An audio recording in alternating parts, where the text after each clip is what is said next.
Caja 507 es una estupenda película de Enrique Urbizu con Antonio Resines y José Coronado. Al principio de la película, unos ladrones roban un banco y encierran al director de la oficina en la cámara acorazada donde están las cajas de seguridad que acaban de reventar. Entre ellas la número 507, en la que el director descubrirá por casualidad unos documentos que tienen mucho que ver con su propia biografía. Pero no voy a hacerte spoilers.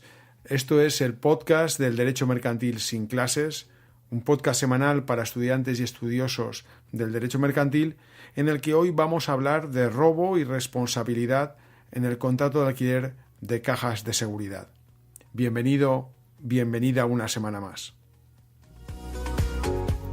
En el imprescindible blog del profesor Jesús Alfaro me tropecé el otro día con unos extractos de la reciente sentencia del Tribunal Supremo de 26 de febrero de 2018 en la que el Alto Tribunal se pronuncia precisamente sobre estos temas.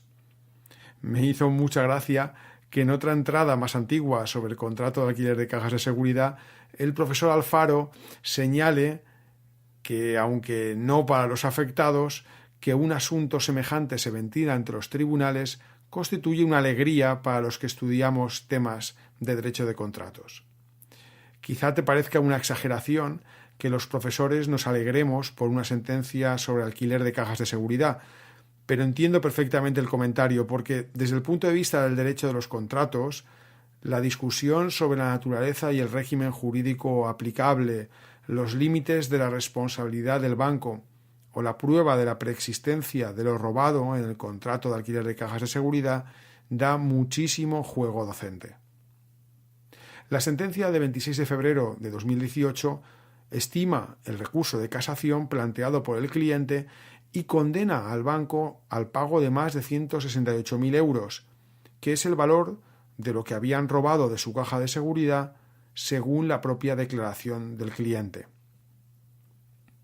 En la demanda original, el cliente solicitaba, junto a esa indemnización, que se declarara la nulidad de la cláusula 14 del contrato, en la que se decía que la entidad bancaria resultaba exonerada de responsabilidad precisamente en los supuestos de expoliación, robo y situaciones análogas.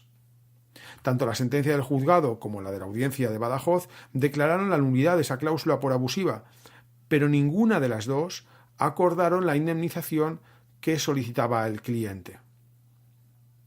Respecto del primer tema, la nulidad de la cláusula por abusiva, me parece claro que exonerarse de responsabilidad ante supuestos que precisamente son los que motivan que alguien quiera contratar una caja de seguridad constituye una desnaturalización del contrato. La función del contrato de alquiler de cajas de seguridad es clara: dotar a determinados objetos de unas medidas de seguridad y secreto superiores a las que podría hacer frente el cliente por sí solo. En última instancia, se está intercambiando seguridad por precio, y desde este punto de vista, la cláusula de exoneración que incluía el contrato suponía, en mi opinión, un vaciamiento inaceptable de la responsabilidad del banco. Ello no quiere decir que el banco tenga una obligación de custodia del contenido de la caja, o que la naturaleza del alquiler de cajas de seguridad sea la del contrato de depósito. No estamos ante un depósito, y no estamos ante un depósito porque en este contrato el banco no recibe mercancías ajenas con la obligación de restituirlas. El contenido de la caja es secreto y, por tanto, el banco desconoce lo que se ha depositado. Incluso el servicio bancario de cajas de seguridad existiría si la caja se mantiene vacía, mientras que en el depósito se finaliza el contrato con la devolución de lo depositado. Además, a diferencia de lo que sucede en el depósito cerrado, en el servicio de cajas de seguridad el cliente puede modificar en cualquier momento el contenido de la caja. En mi opinión, si se contempla el asunto desde la causa del contrato, parece adecuado concluir que estamos ante un contrato atípico y mixto que sintetiza bajo una unidad de causa, seguridad por precio, una pluralidad de elementos entre los que tienen especial importancia el uso de la caja por el cliente y la custodia por parte de la entidad bancaria. Elementos análogos a los presentes en los contratos de arrendamiento y depósito, pero sin confundir este contrato con aquellos. Por estas razones, algunas sentencias de la jurisprudencia menor, incluida la de la Audiencia de Badajoz, que ahora el Supremo ha casado, señalan que no cabría la aplicación analógica del artículo 1769 del Código Civil, al que nos vamos a referir de seguido, sin forzar hasta violentarlo el contrato entre las partes, su naturaleza y sus características. Échale un ojo a las sentencias que te pongo en las notas del programa. Precisamente, pasando al espinoso problema de la prueba del contenido de la caja, la aplicación del artículo 1769 es la clave de esta sentencia del Tribunal Supremo. Según este artículo del Código Civil, cuando la cosa depositada se entrega cerrada y sellada, debe restituirla al depositario en la misma forma y responderá de los daños y perjuicios si hubiese sido forzado el sello o cerradura por su culpa. Se presume la culpa en el depositario, salvo la prueba en contrario. Y en el tercer párrafo señala este artículo: en cuanto al valor de lo depositado, cuando la fuerza sea imputable al depositario, se estará a la declaración del depositante a no mediar prueba en contrario. Con matices diversos, ninguna de las dos sentencias de instancia estimó la pretensión indemnizatoria del cliente, al estimar que no se había probado el contenido incluido en la caja en el momento del robo y considerar que, conforme a las reglas procesales, le correspondía al actor dicha prueba. Señala la audiencia que la prueba documental y testifical practicada solo permitía constatar la adquisición de determinadas joyas y relojes, la extracción de una cantidad de dinero metálico de otra entidad bancaria o la percepción de dinero procedente de una herencia o encargo profesional, pero que todos estos hechos no probaban la existencia de los objetos mencionados en la caja de seguridad en el momento del robo. Asimismo, la audiencia niega la posible aplicación del artículo 1769 que acabo de leer. Esa interpretación, dice el tribunal, sería desmesurada, forzaría la verdadera naturaleza y características del contrato de alquiler de caja de seguridad, ya que en la caja de seguridad los objetos no se entregan cerrados y sellados al arrendador, sino que se introducen directamente en la propia caja de la entidad bancaria. Asimismo, el arrendatario tiene la facultad de modificar o cambiar a su antojo el contenido de la caja arrendada. Por tanto, es evidente, dice la audiencia, que no cabe una aplicación analógica de la presunción contenida en el artículo 1769 del Código Civil, puesto que las figuras contractuales analizadas no se corresponden. Bien, analicemos brevemente el problema del contenido de la caja 507, es decir, la prueba de lo que estaba dentro de la caja en caso de robo. En mi opinión, está claro que el cliente deberá describir el contenido de la caja.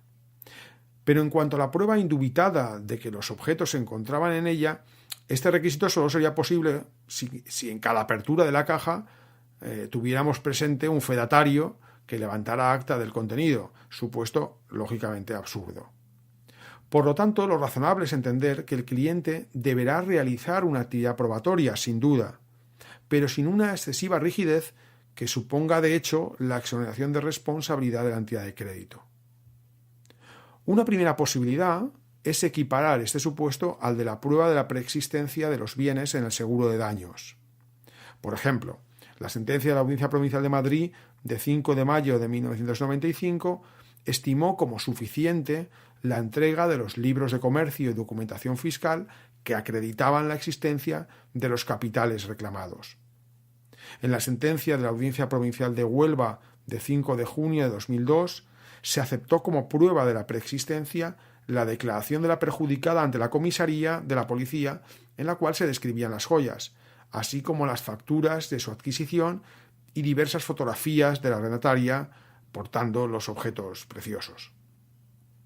Lo que está claro es que sin actividad probatoria mínima no deberían prosperar las alegaciones del cliente, porque lo que no se puede pedir es un acto de fe. Pero una segunda posibilidad es la aplicación analógica del 1769. Y que el contrato no sea asimilable al depósito, como decía hace unos minutos, no excluye la aplicación analógica de las normas de este cuando lo discutido sea la prestación de seguridad a la que se obliga el banco. Y en esta línea argumenta el Supremo. Dice la sentencia: el alquiler de caja de seguridad queda configurado de acuerdo a un especial deber de custodia del depositario consistente en la vigilancia y seguridad de la caja a cambio de una remuneración. Dicho deber comportaría a su vez un específico régimen de responsabilidad agravado conforme a lo dispuesto en el artículo 1769, párrafo segundo, de forma que el depositario responde de forma objetiva ante el incumplimiento mismo de la prestación, esto es, ante el quebrantamiento de la clausura o cierre de la caja, salvo caso fortuito o fuerza mayor. Pero además, en segundo lugar, en cuanto a la determinación de los daños indemnizables, y dado el carácter secreto del depósito, se debería otorgar preferencia a la declaración del depositante, salvo prueba en contrario. Y así se haría aplicación a la lógica del artículo 1769 del Código Civil. En el presente caso, dichos criterios resultarían de aplicación. Por una parte, respecto del deber de custodia, porque la entidad bancaria no solo no ha probado la existencia de caso fortuito o fuerza mayor, sino que se ha constatado que las medidas de seguridad exigibles no fueron respetadas. Además, por otra parte, la declaración del depositante sobre el contenido y el valor de los bienes y derechos depositados ha venido acompañada de un principio de prueba sin que el depositario haya presentado prueba en contrario. En conclusión, querido oyente, nos encontramos con una doctrina que en cierta forma invierte la carga de la prueba, que imputa a la entidad de crédito esa prueba diabólica de demostrar que los objetos no estaban en la caja, basándose en la analogía con la incorrecta custodia en el depósito cerrado. Para finalizar, te tengo que decir que lo único que me parece un poco alambicado de la sentencia es el camino argumentativo que lleva a aplicar el 1769 del Código Civil. Empieza la sentencia señalando a este respecto que el contrato sería mercantil y que resultaría aplicable el artículo 310 del Código de Comercio, según el cual los depósitos verificados en los bancos se regirán en primer lugar por los estatutos de los mismos, en segundo por las prescripciones de este código y últimamente por las reglas del derecho común que son aplicables a todos los depósitos. Sin embargo, en mi opinión, esa referencia a los estatutos de la sociedad depositaria como fuente de regulación del contrato, con carácter preferente al régimen dispositivo del propio código, es una norma que ha perdido toda vigencia a la vista del sistema constitucional de fuentes del derecho. A mí, sinceramente, me parece que el artículo 310 del Código de Comercio es hoy en día virtualmente inaplicable. El Supremo utiliza este artículo 310 para saltar desde él a las normas reglamentarias sobre seguridad privada, pero por decirlo de forma gráfica, creo que estas disposiciones serían aplicables directamente sin necesidad de ese trampolín. También señala la sentencia que al contrato le es aplicable el artículo 307, párrafo segundo del Código de Comercio. En todo caso, deberíamos estar ante una aplicación analógica y no directa, pero de todas formas, el artículo 307, que es el que imputa los riesgos al depositario en el caso del depósito cerrado, tampoco da solución al problema de prueba, por lo que de ahí el tribunal pasa a basarse en el artículo 1769, como hemos visto. En definitiva, este camino lo veo un poco alambicado y yo creo que para ir a una aplicación analógica se podría haber hecho de forma directa. En todo caso, con estas reflexiones llegamos al final del programa de hoy y espero que te haya resultado interesante, tengas caja de seguridad o, como es mi caso, no tengas nada que meter en ella. Como siempre, espero tus comentarios en los canales habituales, el blog, el canal de YouTube del Derecho Mercantil Sin Clases, en mi página personal de LinkedIn o en el correo fgonzalezcastilla@gmail.com. Un saludo y hasta el próximo jueves.